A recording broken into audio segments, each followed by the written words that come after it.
السلام عليكم ورحمة الله وبركاته. هنشرح في الفيديو ده ازاي تدخل على صفحة الراوتر من خلال جوجل كروم من غير ما تنزل اي تطبيقات تانية ولا تدخل في اي حوارات، وهندخل في الشرح العملي على طول. يلا بينا. اول حاجة هتعملها هتضغط على الايقونة بتاعت جوجل كروم بالشكل ده ضغطة مطولة. هيظهر معاك الاختيارات اللي قدامنا على الشاشة دي. هنضغط على حرف الاي اللي جنب الاسم بتاع كروم اللي قدامنا فوق ده. نضغط على حرف الاي هيدخل معانا في الشاشة دي. تنزل لتحت شوية وبعدين تدخل على مكان التخزين اللي هي تحت البطارية. بعد كده هتخش على الشاشة دي، هتعمل مسح التخزين المؤقت اللي على الشمال، وبعدين تدخل على إدارة التخزين، بعدين تضغط على محو جميع البيانات، بعدين تعمل حسنا.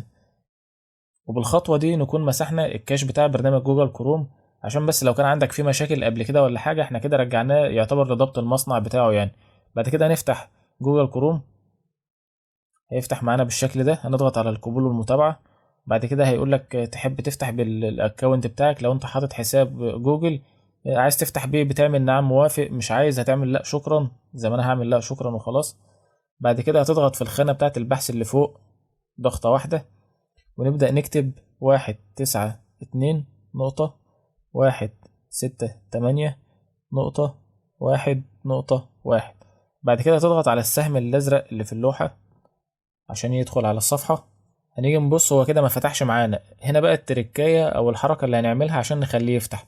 هتضغط على الرقم اللي احنا كاتبينه فوق ده بتاع الاي بي ضغطة مطولة.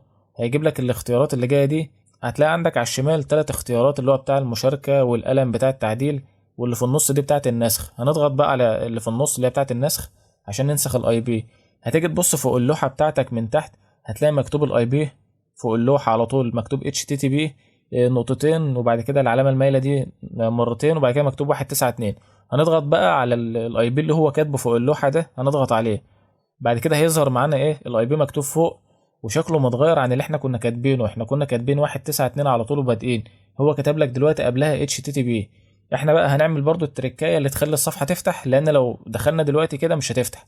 هنيجي بعد حرف البي هنا ونزود حرف الاس، فحولناها بعد ما كانت HTTP هنخليها HTTPS.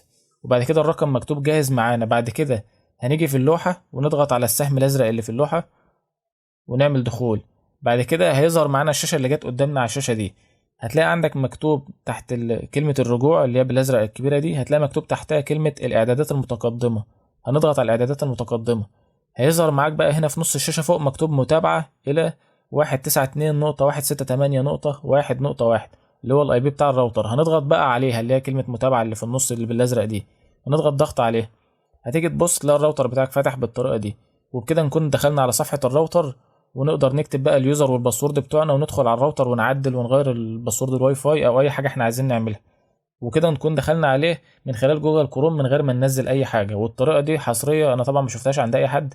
وكنت منزل كمان في على القناة شرح للسنت براوزر اللي هو البرنامج اللي بنستخدمه على الكمبيوتر.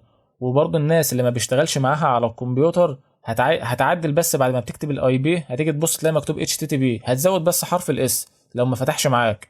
لان هو كان الاول بيفتح من لما انا نزلت الشرح ده من 3 4 شهور ولا حاجة، كان بيفتح عادي، بس تقريبا حصل تحديث او حاجة خليته ما بقاش يفتح. فكل اللي هتعمله هتزود حرف الاس بس، وبعد كده هتلاقيه فتح معاك عادي مفيش اي مشكلة. وبكده يكون انتهى الشرح بتاع فيديو النهارده. ولو استفدت من الفيديو يا ريت تعمل لايك عشان المعلومة توصل لغيرك، وتشترك في القناة عشان تشوف عندنا كل جديد ان شاء الله. اشوفكم على خير الفيديو الجاي. السلام عليكم ورحمة الله وبركاته.